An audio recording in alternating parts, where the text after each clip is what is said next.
Hello, everyone, and welcome back to Eternal Spring. I'm Paul Thurrott, and I am here again with my wife, Stephanie. Hello. Hello. And apologies, we haven't recorded a video in a while, but we've been talking about it a lot, so that's good. Um, we intended to record something before we went on our last trip to Mexico and ran out of time. And then we intended to record something while we were in Mexico for 2 weeks and ran out of time. So we have ideas for a few more videos, so we're going to try to catch up here, starting with today's topic, which is tipping. How do we introduce this? So I guess one of the questions is how you tip and where you tip in Mexico compared to the United States, and then what the process is like and how it's a little bit different, what we're used to, right? So, back in the old days, and maybe in some places still today, you go to a restaurant in the United States, pay the bill, and you hand the guy your card, and they walk out back with it, and they disappear. They go in some back room, and they come back with the receipt and everything. You get to sign it and add a tip. That doesn't seem strange when that's all you're used to. But if you travel a little bit, we went to Europe for many, many years. They don't do that in Europe. They bring a machine, portable wireless machine, to your table. Your credit card never leaves your sight. And so in Mexico, I would say it's very much like Europe.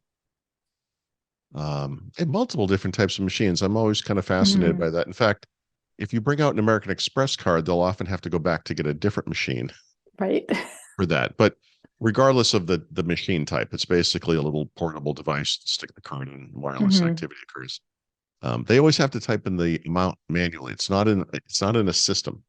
Right. Right. Oftentimes the bill is hand printed that we get, and then they use that to enter the amount. So with that as a background, maybe since you actually usually pay the bill. So one of the things that struck me as different is in the United States, when you pay a bill with a credit card, regardless of what they actually do with your card, they run your card, they give you a piece of paper, there's a line for you to write the tip, a line for you to sign, and then once you do those things, you're welcome to leave the restaurant, you're finished. So the tipping part of the process is a little bit different in that I guess it's a little bit more private. I mean, the server is obviously going to see it when you leave, but you don't interact with somebody face to face about the tip. But in a restaurant in Mexico, they need to add the tip. If you pay with a credit card, they are adding the tip to the total there. So they are going to ask you something like, do you want to tip or do you want to add something to the bill? How do they do that in Spanish? If you can rough it out. They'll just, a lot of times they'll just say propina ? Propina means tip, or ajute. Yeah, sometimes it's almost like an added amount. Add to the bill. Yeah. So they'll say this, the context will be as you're about to pay. And you can either answer that with a percentage, or sometimes they'll present you with the machine, and there will be usually 4 buttons that will say, they're usually a little bit lower than you would expect in the US, but they'll be maybe 12%, 15%, 18%, or other amount. And you can click on the button for the tip that you want to choose. Or if they just ask you, you can say, 20% for 20%, or whatever percent that you want to add, and they'll add it, and then you sign the total. So when you get your bill, you need to be prepared to answer the question of how much of a tip you want to leave to the server. So in the United States, I would say at this point, a typical tip is probably 20%. We've kind of evolved past 15, I think, in most cases in a restaurant. It's pretty clear based on what they have as the default values in Mexico. That's not the default tip in Mexico. And of course, for the most part, except for some high-end restaurants that we have gone to, these bills are significantly cheaper than they are in the United States. And, we typically do tip 20% when that's an offer, when it's on offer.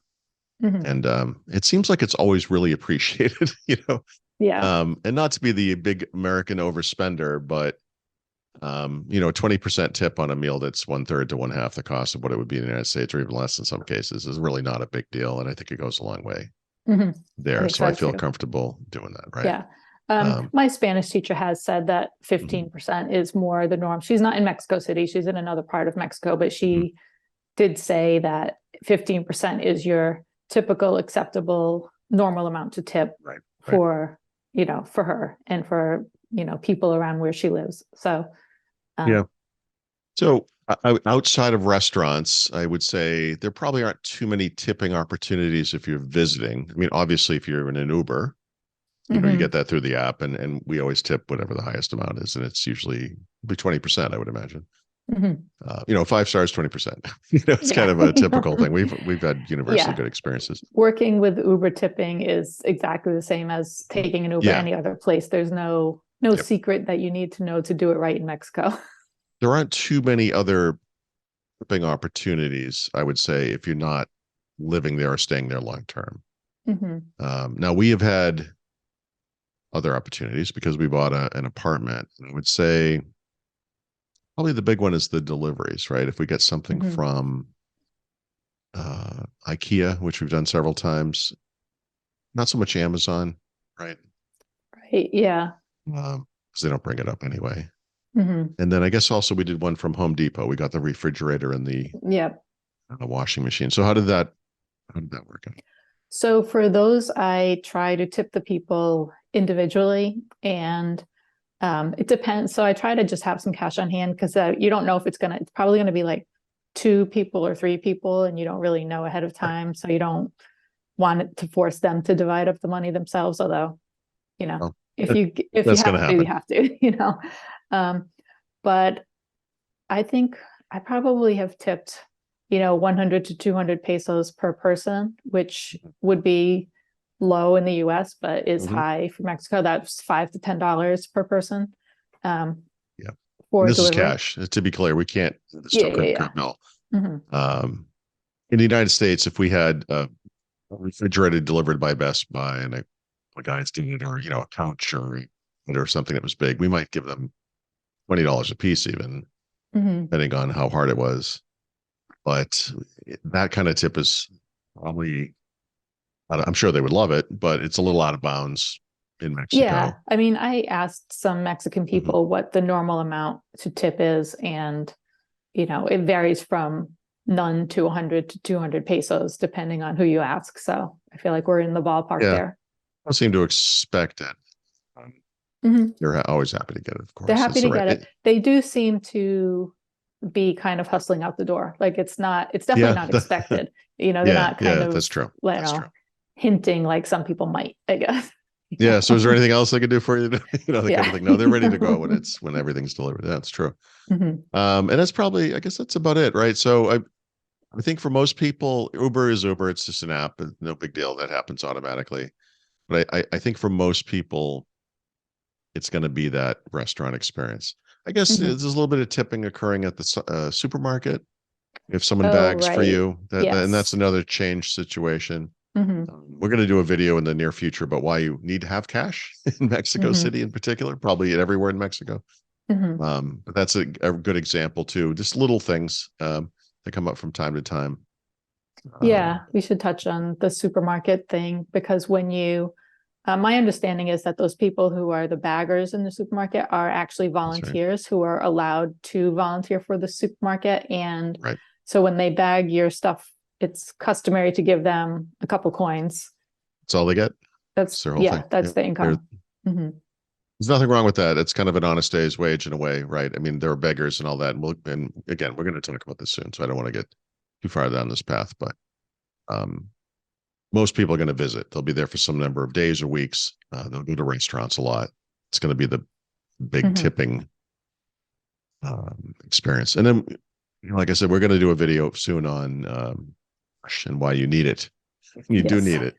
And how you can get it and all that kind of stuff. So we'll do that soon. So I think the restaurant thing is the most important, because it can be confusing, especially if you don't speak Spanish, to have somebody ask you a question when you are paying the bill.